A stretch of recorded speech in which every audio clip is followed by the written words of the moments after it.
So we are live. A hearty welcome to the webinar on Theorizing Humanities in Times of Crisis. It is with great pleasure that I introduce my dear friend and colleague, Dr. Swathi Krishna. Dr. Krishna is an assistant professor in English in the Department of Humanities and Social Sciences, Indian Institute of Technology, Ropar. Before joining IIT Ropar, she worked as a lecturer at the National Institute of Technology, Calicut, Kerala. She has a PhD in English from Indian Institute of Technology, Hyderabad, and her doctoral project focuses on literary narratives on travel written by contemporary American women writers. While pursuing her PhD, Dr. Krishna received the Research Excellence Certificate. I'm sorry. In the year 2015 and 2016. Dr. Krishna's research interests include contemporary American literature, women literature, road narratives, feminist theory, and gender studies. In addition to research articles in Scopus indexed in international journals, Dr. Krishna has also contributed to Encyclopedia published by ABC Trio Press. Ladies and gentlemen, I give you Dr. Krishna. Thank you, Dr. Aparna, for that kind words of introduction. Uh, Hello, all, and a very good afternoon. My talk, I wanted to title it "Migration Crisis and Latin American Cinema," but I'm not a film studies scholar. As she has mentioned, my area of interest is travel narratives. And recently, I got interested in migration narratives due to I teach a course on travel in IIT. And since our webinar is on theorizing humanities in the times of crisis, we will examine how Latin American filmmakers have responded to the crisis of migration. Okay, so it is worth noting that journeys since the classical ages being described as markers of identity formation, of growth. The evolving human self is of enormous significance in journey narratives, since travel opens up newer and undiscovered means of identity formation. And I would like to quote two travel theorists here. One is Susan L. Robertson, who in her anthology titled Defining Travel Diverse Visions, asserted that, I'm quoting now, travel can facilitate self transformations, and it is the axiom of travel theory that we journeying one's sense of self changes and transforms, and the wayfarer finds inner resources and matures. Um, Travel, specifically the road trip in literature, therefore, is the route taken by the itinerant subject in order to be a cognizant being. And here I quote Ronald Premio, another travel theorist, and he is talking in the context of American travel narratives. He says that the road is freedom from schedules, commitments, memberships, and credentials. The highway journey also suspends for a while definition according to one's origins, profession, and geography. It's basically what he says is that the road can disrupt your routine and suspend for a while the definition according to your origin, your profession, your geography. So, is by providing the means of detachment from socioeconomic norms, the road offers avenues of introspection and self-reflexivity for the traveler. So my question is it possible to have such notions, romantic notions of travel in today's world?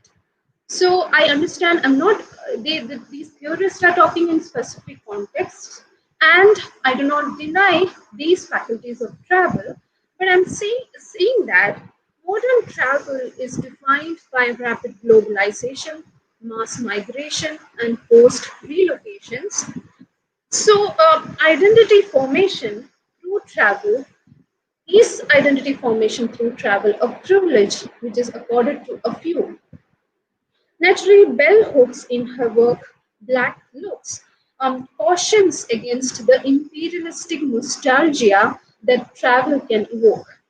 She says that, I'm quoting her here, travel is not a word that can be easily evoked while talking about Middle Passage, the Trail of Tears, the landing of Chinese immigrants, the forced relocation of Japanese Americans, or the plight of the homeless. I'm adding here the crisis of migration from Latin America to the US. Now I'll talk a bit about migration and the Latin cinema itself. Migration has been an oft repeated thematic motif in Latin American, from the origins to the development of the New Age cinema in Latin America. From the earliest cinematic narratives to today, migrants and their experiences of displacement, both geographic as well as cultural, have provided one of the widely used motifs in film stories, both documentary as well as fictional.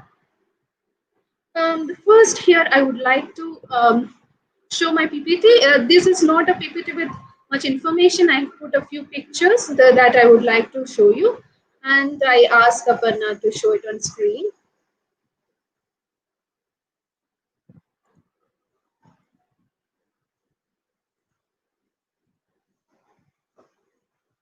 So I hope you can see my screen. Yes, we can see. Yeah. So the golden dream, which I'll be talking about in a while. So the first Brazilian talkie, the first movie with a synchronized sound, um, it came out in 1929, follows the adventures of two immigrants to Sao Paulo.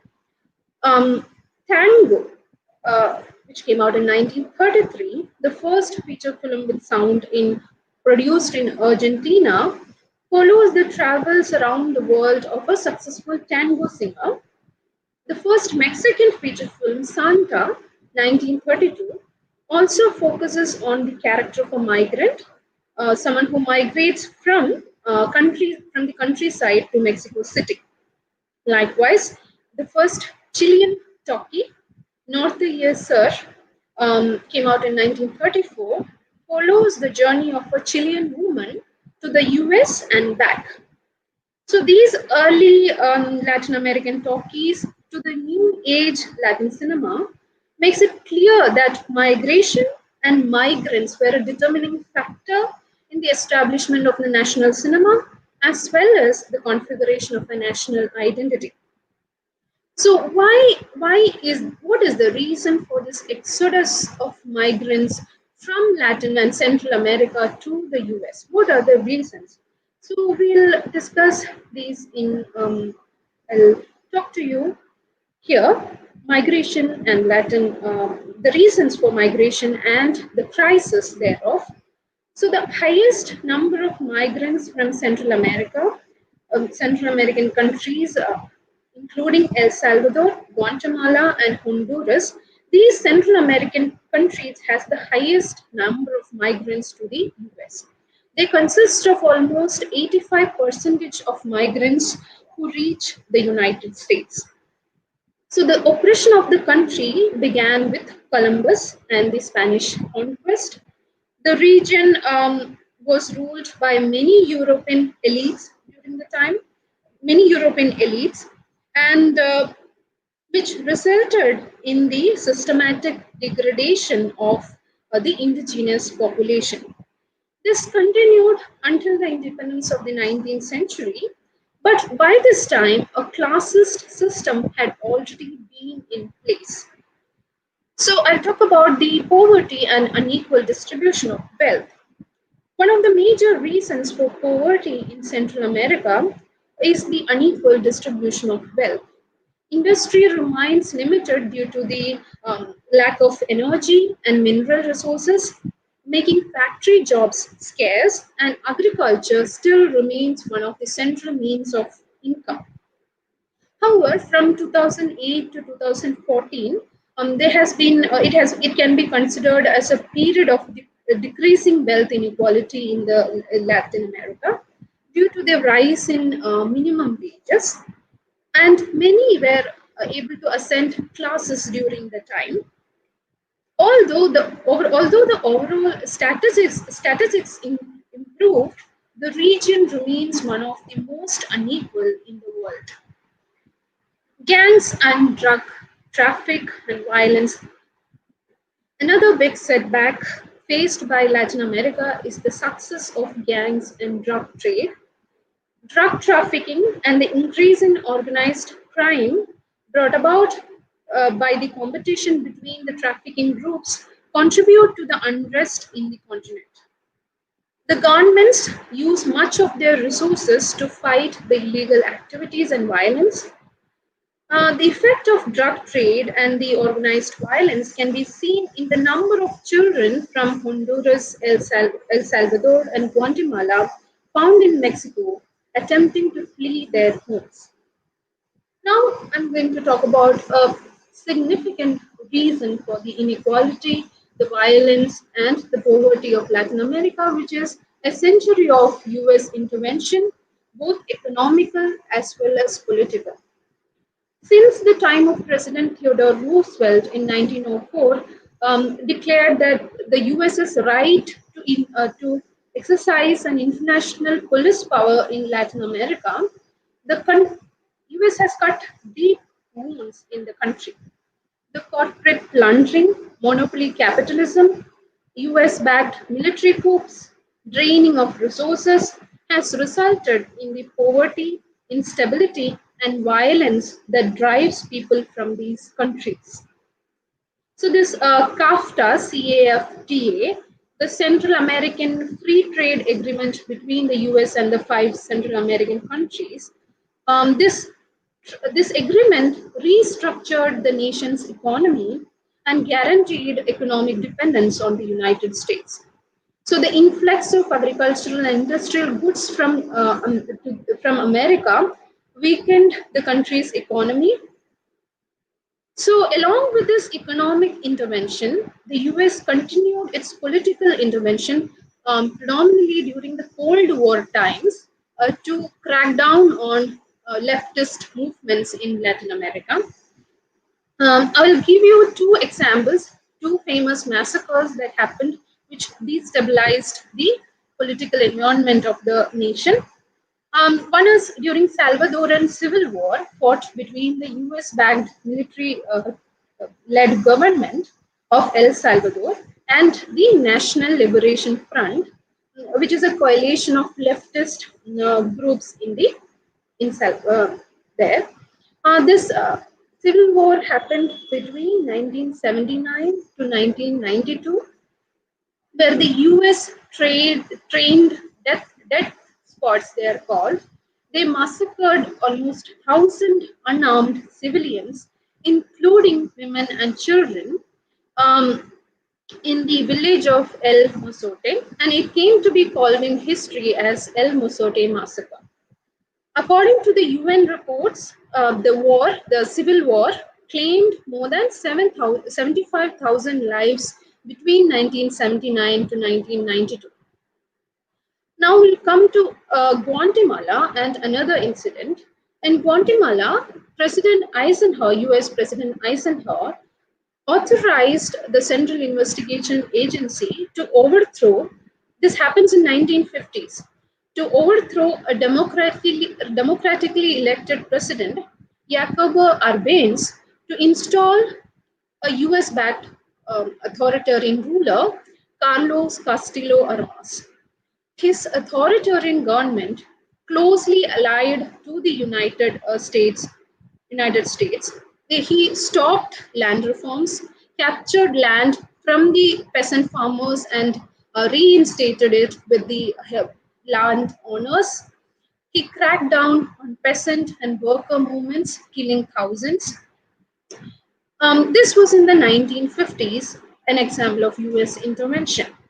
Later in 1980s, the Guatemalan military governments, of course, US trained and US backed armed forces, during their counter-insurgency operations, they massacred the indigenous Mayan civilization, Mayan population, which came to be termed in history as the silent Holocaust, or the Guatemalan genocide, the Mayan genocide.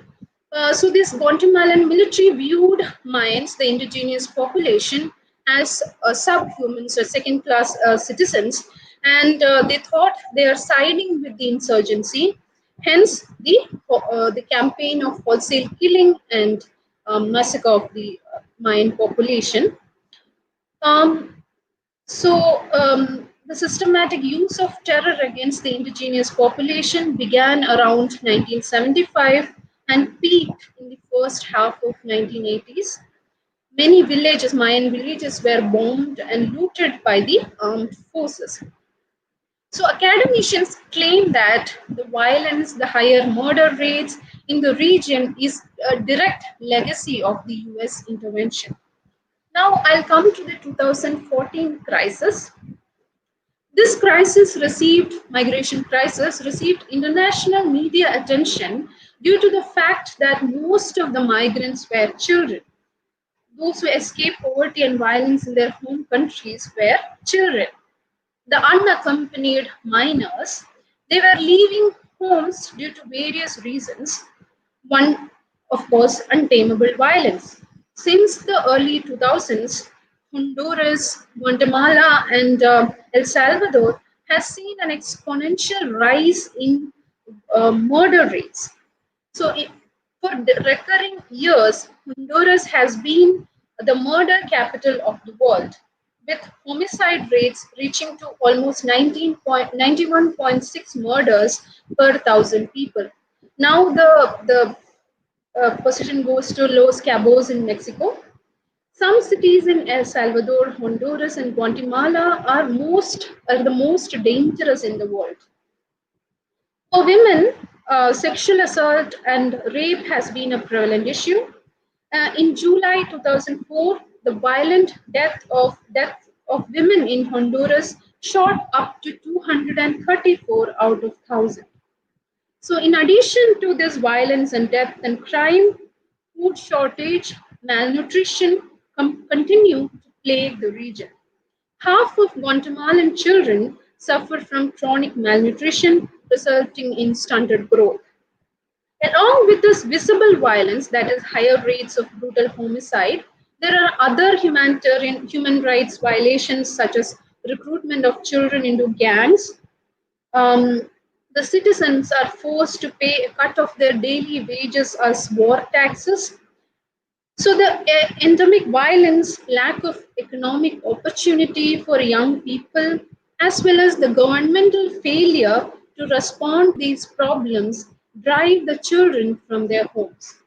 It is caused by the social failures, economic crisis, and political shortcomings of the nations they leave behind. So the unaccompanied children are one of the world's most vulnerable migrants, and they face horrible violence and take extreme risk. So I would like to trace this journey of the child refugees from Central America. These child refugees, they cross the Guatemala and Mexican border. They also ride a train called La Bestia. So this is the name of the train, which transports migrants without any charge, without any money. So immigrants all over Central America depend on this train to travel up north. So the train and the roads it takes are the epicenter of murder, violence, extortion, rape, robbery, mutilation, etc. So the immigrants do not report these crimes, obviously, for the fear of deportation. If by chance, this is a screenshot from the movie The Golden Dream. So these are the conditions in which the children work. They work in dumpsters, and this is the train that they take to reach up north to the United States, La Bestia. So the immigrants travel atop this train and this is the central means to travel up north. So this is the center of, as I said, violence and murder and robbery, etc. If by chance a migrant child survived this journey on La Bestia and survived the violence of drug cartels in Mexico, They have to look for coyotes. Coyotes are people who smuggle the migrants into the United States across this heavily guarded US Mexico border. So, with this historical background and this political details, I will go to the analysis of the movie itself, which is titled The Golden Dream is the English translation.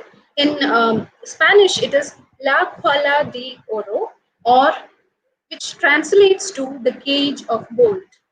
So the movie is directed by Diego Quimeda Diaz, the Spanish born Mexican director. The movie was screened first in 2013 at Cannes Film Festival, and director Diego Quimeda Diaz won the Satyajit Ray Best Director Award at the London Film Festival in 2014. So the film follows the perilous journey to the United States of three teenagers from Guatemala. They are Sarah, Juan, and Chok. Chok is a indigenous social Indian. So who embark on a perilous journey to the United States, or as they say, up north, where life would be better.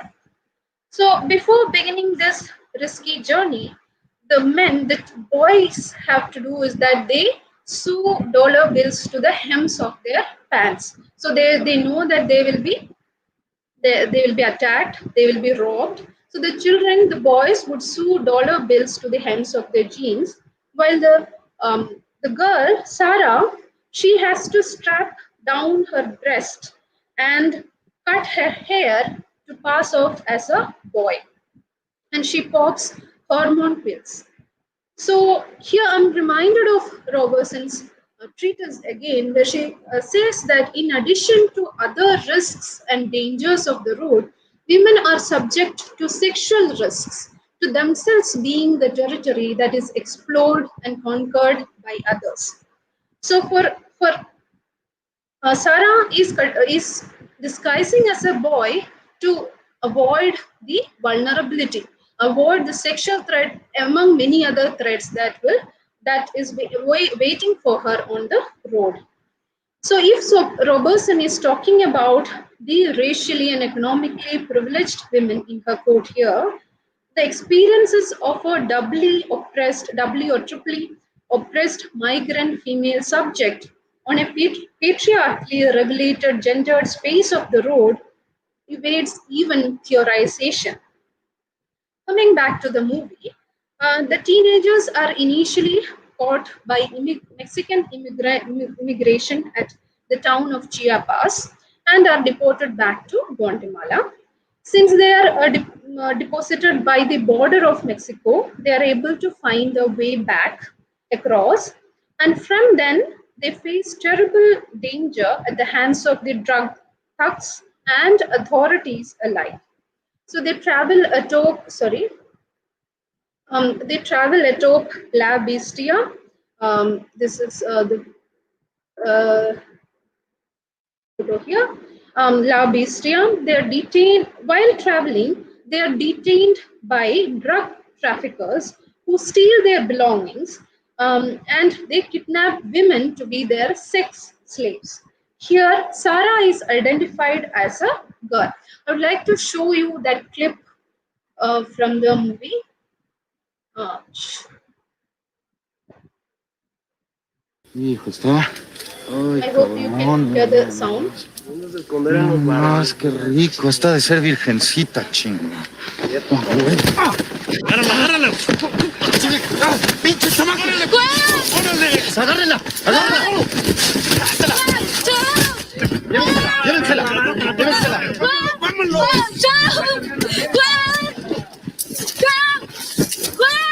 Cállate. Cállate. Macho, pendejo. Vámonos. So Sarah is taken by the uh, thugs to be their sex slaves, and the boys understand that since their young lives matter nothing to the authorities or these drug cartels or gangs. And this is not a heroic movie where this hero has to go back and save the damsel in distress. So this is real, and the boys understand that they cannot do anything for Sarah, and they continue their journey up north. And in this journey, they are repeatedly targeted by traffickers on this journey, and finally Juan and Choke arrive at Mexicali, where they are used as drug mules by immigrant traffickers to cross the border between Mexico and USA. And want to see just one more clip.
Choke, Choke, levantate, Choke. Levantate, Choke.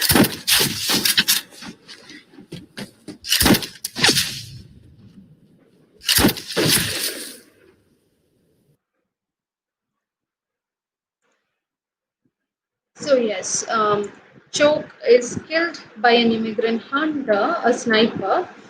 So Uh, a critic, a theorist who studies Latin American films, Adrian Melgosa, who in his essay titled Low Intensity Necropolitics, Slow Violence and Migrant Bodies in Latin American Films, in this article, argues that the recurrent representation of migrant bodies in films as heavily policed, wounded, violated, raped, dismembered, and eventually as dead corpses end up reducing the migrant subjects to the condition of victimized objects. So, here I would like to disagree and diverge from this argument to state that movies including The Golden Dream, Sin Nombre 2009, Desierto 2015 uphold human resilience amidst unimaginable dangers and become humanitarian narratives that denounce the inherent inhuman treatment of the migrants. Though uh, one in three survives, Juan survives the harrowing journey and is provided the hope for a better life, although the hope is fraught with the dangers or troubles of its own. Likewise, Desierto, here the film reduces or alters the heroic cowboy of the hegemonic masculine figure, the heroic cowboy of the classical Hollywood, to alters to a psychopathic sniper killer who relishes on hunting and killing the migrants. And the migrant Moses, played by the famous Gael Garcia Bernal, the migrant embodies the heroic values of courage, solidarity, strength, and resilience. However, I told you the hope that Juan receives is the hope fraught with its own troubles, right? So the title of the movie, The Golden Cage. So is one cage exchanged for other? The dream that America possesses, the mythic America, the land of opportunity, the shining city on a hill, is represented through several markers in the movie. For instance, in the town of Chiapas, the kids pose before a tableau with the American flag. And later, Juan dresses while traveling, dresses up at Chiapas itself. He dresses up as a cowboy, Sheen, from the classical American movie. So a dream that is commodified and is given to them that that forced them or lured them to undertake this perilous trek. So, what is the American dream? James Turslow Adams, in his famous work *The Epic of America*, defines the American dream as I'm quoting here, the dream of a land in which life should be better and richer and fuller for everyone, with opportunity for each according to their ability and achievement. This dream has lured many immigrants to leave their native countries and seek refuge in America. However, the film ends with a dismal looking Juan working in a meat factory and showcases that for the migrants, the dream of a better life or the dream of rising above the servant class is still distant. If the tone of the movie is melancholic, the reality of the migrants is way worse. So the director claims on this movie being realistic, the director says that he wanted to create a film that has both the qualities of a and the feel of a documentary as well as the soul of a narrative cinema or feature. So with its shaky camera work, with using extras who were real migrants, working with real people in real locations, placing the camera always at the eye level. So the film maintains this stark realism, the new realism of the new age Latin cinema. When I say that reality, the realism that they show, the reality other than the movie is much worse, I would like to bring your attention to another significant political event, which is you might have seen this photo circulating in the internet. So, Trump's family separation policy. So, the US President Donald Trump's zero tolerance immigration policy to deter illegal migration was adopted across the US Mexico border from April 2018 to June 2018. Later investigations have found that the practice of family separation has begun much before its public announcement. So, what happens is the federal agents would separate children from their parents or guardians, and when they tried to migrate to the US, and the adults were placed in federal jails, and the children under the supervision of the US Department of Health and Human Services. In the early June, it has come to the media attention that the policy did not include a clause to reunite the children to their families that are separate. So, following a national and international furor and criticism, Trump signed an executive order ending the family separation policy at the border. However, in March 2019, a government report showed that two, 245 children had been separated from their families, and in some cases without proper documentation that would enable them to reunite with their families. Reuters reported that nearly 1,800 1,800 families were separated between October 2016 and February 2018, suggesting that the practice have been going on for some time. So now I come to the conclusion.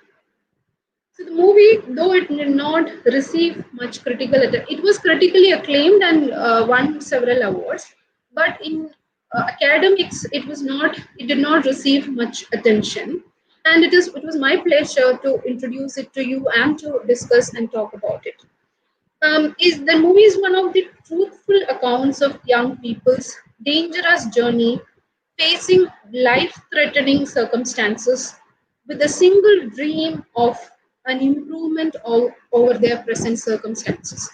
So the director says that he wanted to convey brotherhood beyond races, beyond nationalities. Um, I would say that what the migrant children carry is a dream for happiness. I would say it unites all humankind bef- beyond the arbitrary borders of class, race, religion, nationality, etc. So, thank you everyone for your patience. That is the end of my talk.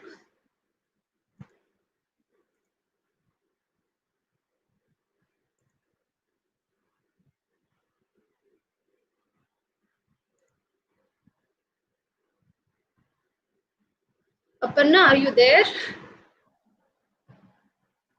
Thank you very much, Dr. Swathi. So I have, I request the participants, if you have any questions, you may post it in the comment section and it will be relayed to the speaker. But in the event of not having questions, I would like to ask you if you think that do you think that the director recommends a cosmopolitan approach in his worldview?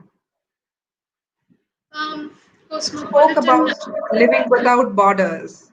So it is in Okay. this context that I ask that do you think that the director, by making this movie, does he take a cosmopolitan approach? Mhm. I would say more of a humanistic vision.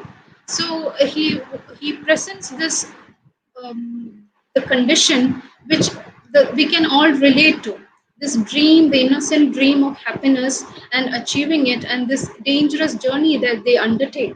So he, I don't know whether a global vision, yes, but more of a humanistic vision. I would say that something that makes us connect to the pain and to the dangers and the vulnerability of these characters who undertake these journeys. Thank you, Dr. Swathi. Our our participant seems to have understood everything, so they haven't posted any questions yet. So in the event of not having any questions, maybe we can wind up the session. Thank you very much for your interesting talk. It was very insightful. Thank you very much. We can perhaps end the broadcast. Thank you.